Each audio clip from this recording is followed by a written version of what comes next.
If you haven't seen the Snowden interview, I'm going to attach a link below this video.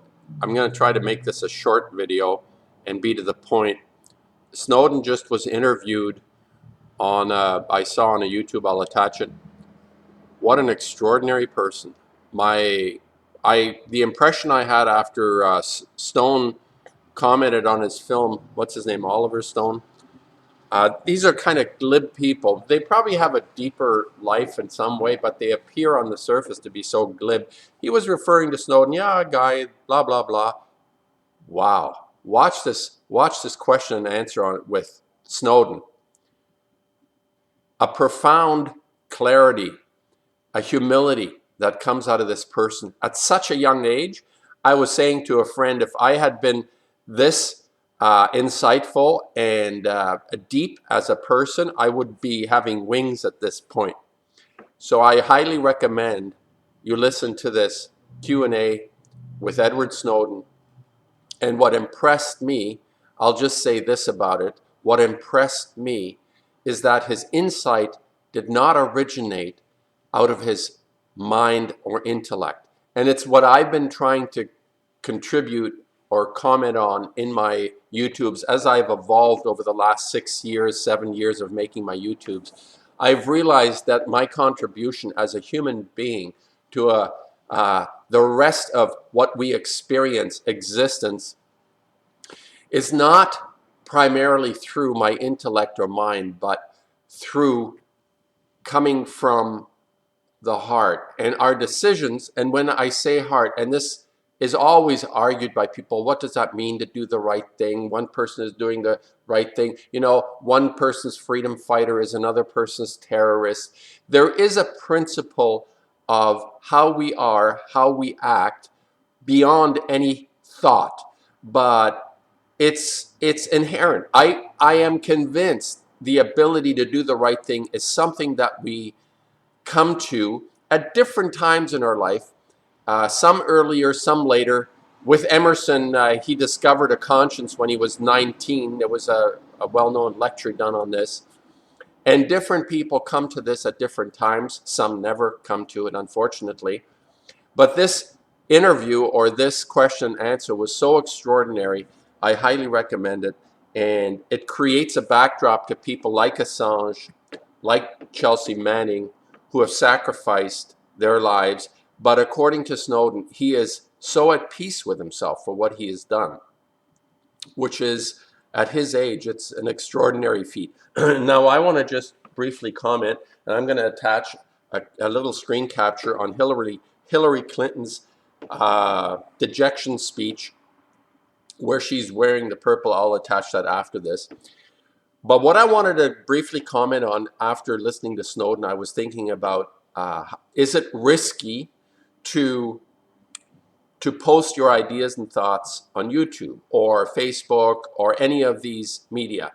And the simple question is yes, of course. Yes, of course. It exposes, you expose yourself. I expose myself like other people of conscience that are contrary or that are breaking the rules in terms of conformity. They're not breaking rules in terms of law. You have to listen to Snowden. If the law is unjust, it is not a law we follow. And he said he was willing to return to the US if he was allowed to stand trial and be judged by his peers for having, if he has broken the law, he said he'd be happy to go to jail. And he got a letter back from the US government, and they said, we promise not to torture you. Can you imagine? Can you imagine the state, that the devolution of that state to send him a letter, we promise not to torture you, when they in public pretend and say things that in private or in secret they do the opposite? This is revealed over and over with rendition. Here in Canada as well, Meher Arar was detained for over a year and a half and tortured and then released. Because there was nothing to keep him on. He was innocent. But it doesn't matter. So is it risky to post on YouTube. And judging on the people, like I just mentioned, Meher Arar, he was a businessman traveling between Iran and Canada, and he was detained, and he had never done anything to warrant what they accused him of, but he was detained anyway. So is it risky? Within the framework of where we have devolved to as a society. And I hold every single person in a society responsible for the state of that society. Differing degrees of responsibility, but we all hold responsibility towards our fellow human being. And my comment on it is unnerving when you listen to a Snowden talk about his basic imprisonment for speaking his conscience. It is unnerving, and it makes one pause and say, am I willing to stick my neck out and say something? And I'm thinking to myself, we're already in a state for the last, since 9/11, I think we're in a terrible state, equal to 1933 Germany. And what has happened is different leaders, from Bush to Obama, Clinton,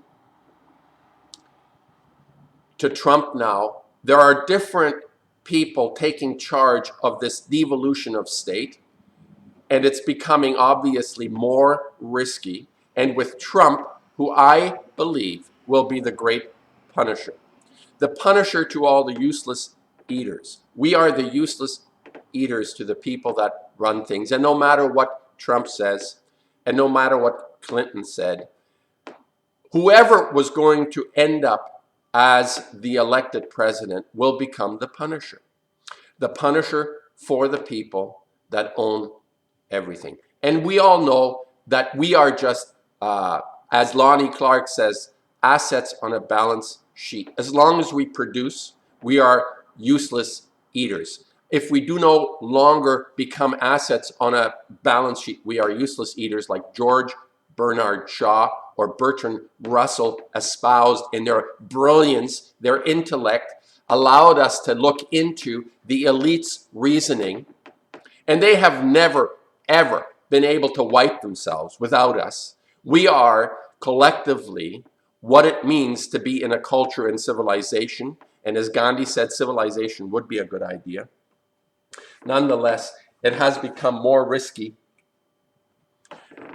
But the choice is silence, and the punishment that we will receive will now travel into the next stage, will now escalate into the next stage, I believe, under this elected person. And I talked to Lonnie this morning already, the repercussions, and she has mentioned that people are openly, physically being assaulted, verbally, and threatened. So there is going to be a euphoria among the barbarians that are invigorated by the idea, by the people that delight in the misfortunes of others because they have no life, they have no soul. They need to punish, they need to create the pain and suffering that I don't know how, well, I do know how that works out of my own history as a younger child in my 6, 7, 8, when I discovered that there were things that I could do that were wrong and that were right. And the idea of delighting in the misfortunes of others became a burden on me. It became a burden to the extent that I had to change my own life. So the discovery of conscience, I think, happened to me fairly early on. Not that I succeeded in living up to my own discovery. And in fact, it has evolved strongly in the last 10, 12, 15 years in my own life. Not like somebody on the caliber of Snowden, who before he's 30 realized what it means to do the right thing. And we're going to now go through a very intense phase of punishment under the new regime, old boss, new boss. Yes, Billy Johnson, old boss, new boss. And even The Who made a song about this. And I just want to say and give the level, the bit of encouragement that I can give to another person is that you don't have to stand on YouTube and make pronouncements. The true courage is to act against the conformity that we feel pressured into. Whenever you feel pressured into something, do the opposite. Do not go along. And I think this helps people like Snowden. My uh, my resistance to the conformity helps a person like Snowden feel that spirit within himself. Not that he needs my help. The guy was amazing when you listen to him, just amazing. So I'll just end it here, and I just want to say that it is obviously risky based on what Snowden has uncovered and Chelsea Manning, and we see with Julian Assange. These three people, and I think Snowden will be with Assange and Manning equally. I would even say in the last 500 years, these are people of such significance in our development as a society, where we ultimately take charge and responsibility for our sovereignty and our true calling. What every single person has when they're born. They are born with a gift, with an individuality and a gift. And it's not going to be, the art that I practice is not a democracy. The gift that we have is not a democracy that's parallel to anything or equalized, or it's sort of held up as an equivalency that you compare with each other. It's not comparable. It is unique and individual. And this is something we all have to come to in our own time, and the sooner the better.